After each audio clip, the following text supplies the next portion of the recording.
Hi friends, welcome back. स्वागत है आपका जर्नी इनसाइड में। और आज आगे बढ़ने से पहले एक सवाल है, उसको मैं लेना चाहूँगा। मेरे कुछ फ्रेंड्स ने पूछा है कि राजीव, आप कभी तो कर्म की बात करते हो, कभी न्यूमरोलॉजी की बात करते हो, तो किसको ज़्यादा इंपॉर्टेंस दे? कर्म को माने या न्यूमरोलॉजी को माने या एस्ट्रोलॉजी को माने? हम तो कर्म पे ज़्यादा विश्वास करते हैं, अपनी मेहनत पे विश्वास करते हैं। तो where does numerology fit into it? आप क्या सोचते हैं? व्हाट इज मोर इम्पोर्टेंट, कर्म या numerology? Take a pause this video, think for a moment, and then write down your answer. Come on. I won't go ahead without you. Okay, welcome back. So देखो, कर्म, हमेशा कर्म की प्रधानता है। कर्म तो करना ही है। 5,000 साल पहले भगवान श्री कृष्ण गीता में कर्म का ही उपदेश देके गए हैं। कर्म अर्जुन पहले भी कर रहा था। गीता का जो ज्ञान दिया है, जो गाइडेंस दी अर्जुन, जो भगवान श्री कृष्ण ने, दैट इज न्यूमरोलॉजी। नहीं समझे? मैं बताता हूँ। मैंने अपनी पिछली वीडियो में एक एग्जांपल दिया था कि आपकी डेट ऑफ बर्थ आपकी एक गाड़ी की तरह है, एक व्हीकल की तरह है, और उसमें कुछ गैजेट्स लगे हुए हैं। गाड़ी चलाने का कर्म तो आपको करना ही है अपनी मंजिल तक पहुंचने का। और जब आप रास्ते पर गाड़ी चलाएंगे तो उसमें कुछ रोड ब्लॉक्स भी आएंगे, कुछ स्पीड ब्रेकर्स भी आएंगे, गड्ढे भी आएंगे, बम्स भी आएंगे। तो हम अपनी गाड़ी में शॉकर्स लगाते हैं ना, वो शॉकर न्यूमरोलॉजी है। या जो बच्चे कभी आईआईटी की तैयारी करते देखे हैं, वो एक स्पेशलाइज्ड इंस्टीट्यूट में जाके जो गाइडेंस लेते हैं, वो न्यूमरोलॉजी है। या गर्मी बहुत है, मैं गाड़ी में जा रहा हूँ, मैं वहाँ पे एसी का यूज़ करता हूँ ना।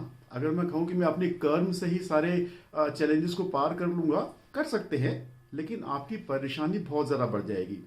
Now coming back to the topic. कई बार आपने लोगों को कहते सुना होगा कि यार मेरा समय ठीक नहीं चल रहा है, या मैं I was at the wrong place at the wrong time. तो ये जो लक फैक्टर है 20-30% का, न्यूमरोलॉजी आपको यहाँ मदद करती है। तो numerology helps you in creating those opportunities और in placing yourself in the favourable curve of your time, और putting you in the right people, putting you at the right time with the right people at the right time. So that is what numerology is all about, or any other science is all about. So it gives you that extra added advantage which your competitors might lack or others might lack. So it gives you a helping hand.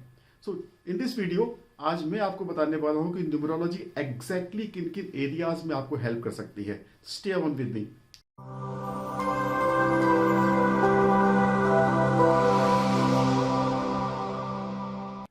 Hello friends, मैं राजीव, आपका personal consultant, और मैं आपकी help करता हूं आपके thought process को clarify करने में, आपकी डिसीजन मेकिंग को बेटर करने में, आपकी पर्सनैलिटी डेवलपमेंट में, ताकि आप अपने लाइफ में अपने रिजल्ट्स को मल्टीप्लाई कर पाएं, चाहे वो जॉब में है, करियर फाइनेंस में है, रिलेशनशिप में है, हेल्थ में है।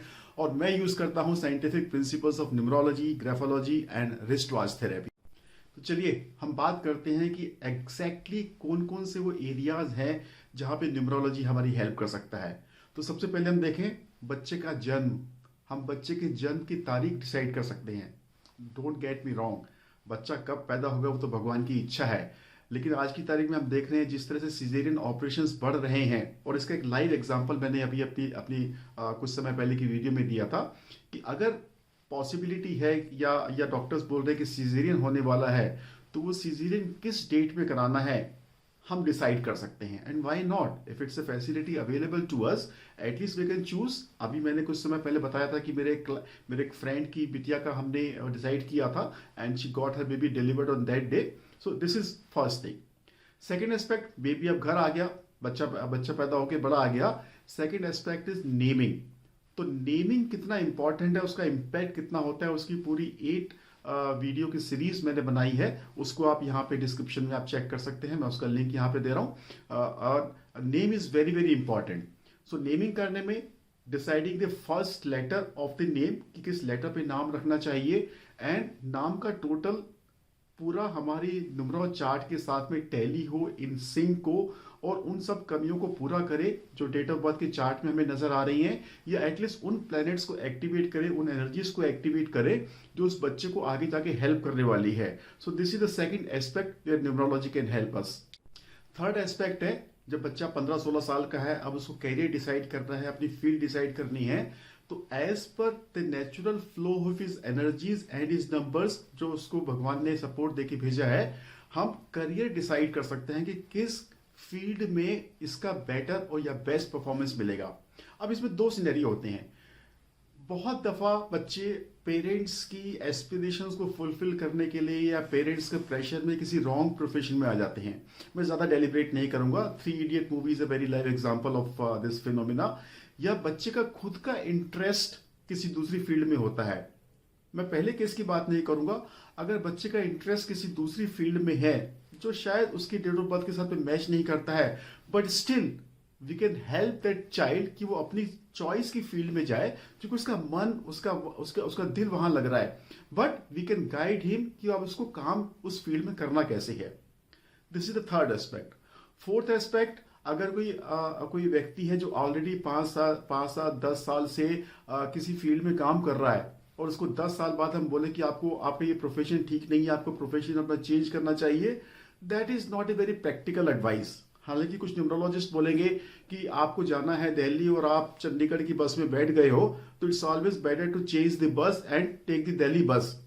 हो सकता है ये भी एक लॉजिक सही है, बट मेरे को लग रहा है कि शायद ये इतना प्रैक्टिकल नहीं है कि 10 साल 15 साल 20 साल किसी फील्ड में बिताने के बाद में आप सडनली फील्ड कंप्लीटली चेंज करने की बात कहें। But here numerology guidance can help you कि आप जिस फील्ड में भी है, किस माइंडसेट के साथ में आपको काम करना है, किस एटीट्यूड के साथ में आपको काम करना है। This is the fourth very important area. क्योंकि मेरे पास जो मैक्सिमम केसेस आते हैं, क्लाइंट्स आते हैं, वो कॉर्पोरेट वर्ल्ड के आते हैं, and those who are not getting maximised results for the hard work that they are putting in. Maybe they are in the wrong field, okay, but how can we help them? That is the point. That is what he is coming to us for. So this is another area where we can help. So friends, बाकी के points मैं लेता हूँ इस episode के part 2 में, but I think you have started to gain the hang of the original question that we asked. How does numerology help us practically in our life? What are the areas where we can have a practical application of numerology? एक चीज है यार, आपके आसपास ऐसे बहुत सारे लोग होंगे जो शायद अपनी लाइफ में सफर कर रहे होंगे। Just a little bit of guidance, just a little bit of tuning of their instrument and they can play beautiful music of their life. Why not to share it with them? Just a click and you can change somebody's life.